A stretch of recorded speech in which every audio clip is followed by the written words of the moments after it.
Hello everyone, I am Pravallika and welcome back to our channel Salvific. ఇవాల్టి మన special recipe idli పిండితో పునుకులు ఎలా prepare చేసుకోవాలో చూద్దామండి.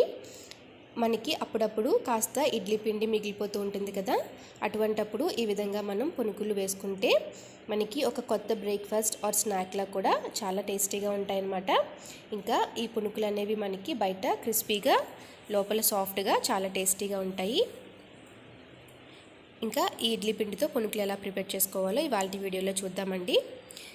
ఈ పునుకులు ప్రిపరేషన్ కోసం నేను 2 కప్స్ ఆఫ్ ఇడ్లీ బ్యాటర్ తీసుకుంటున్నాను. మనకి ఇడ్లీ బ్యాటర్ అనేది కాస్త పుల్లగా అయితే మనకి పునుకులు అనేవి ఇంకా టేస్టీగా ఉంటాయన్నమాట. తర్వాత ఒక 1 టేబుల్ స్పూన్ వరకు మైదా యాడ్ చేసుకుంటున్నాను. తర్వాత ఒక 2 టేబుల్ స్పూన్స్ బియ్యం పిండి అండి. ఒక మీడియం సైజ్ ఆనియన్ సన్నగా కట్ చేసుకొని వేసుకుంటున్నాను. అలాగే ఒక క్యారెట్ ఇలా ఈ విధంగా తురుముకొని వేసుకోవాలి. రుచికి సరిపడినంత ఉప్పు, కొంచెం జీలకర్ర వేసుకొని బాగా మిక్స్ చేసుకోవాలి. మీరు ఇంకా ఇందులో కావాలి అంటే ఒక 3-4 పచ్చిమిరపకాయలు, కొంచెం కరివేపాకు, కొత్తిమీర కూడా యాడ్ చేసుకోవచ్చు. పిండి కన్సిస్టెన్సీ వచ్చినప్పటికీ ఈ విధంగా ఉండాలన్నమాట. ఈ విధంగా బాగా మిక్స్ చేసుకున్న తర్వాత ఒకసారి సాల్ట్ చూసుకొని అడ్జస్ట్ చేసుకోవచ్చు. తర్వాత డీప్ ఫ్రైకి సరిపడినంత ఆయిల్ పెట్టుకొని ఆయిల్ బాగా హీట్ అయిన తర్వాత లో ఫ్లేమ్ పెట్టుకొని మీకు ఏ సైజులో కావాలి అంటే ఆ సైజులో ఈ విధంగా పునుకులు అనేవి వేసుకోవచ్చు. లో మీడియం ఫ్లేమ్ అడ్జస్ట్ చేసుకుంటూ బోత్ సైడ్స్ కూడా టర్న్ చేసుకుంటూ మనం ఈ పునుకులు అనేవి ఫ్రై చేసుకోవాలండి. హై ఫ్లేమ్లో పెట్టి టర్న్ చేసుకుంటే మనకి పైన అనేది కలర్ వచ్చేస్తుంది, కానీ లోపల కుక్ అవ్వదన్నమాట.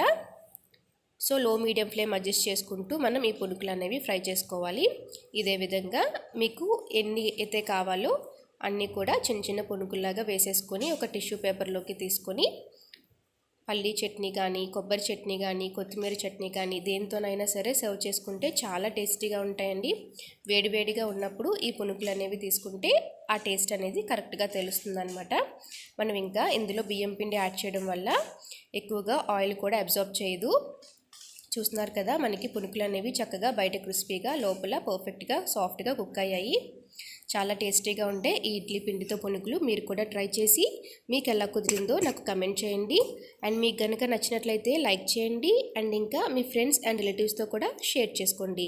ఇలాంటి మంచి మంచి రెసిపీస్ కోసం నా ఛానల్ని సబ్స్క్రైబ్ చేసుకోండి. ఇంకా నోటిఫికేషన్స్ కోసం పక్కనే ఉన్న బెల్ ఐకాన్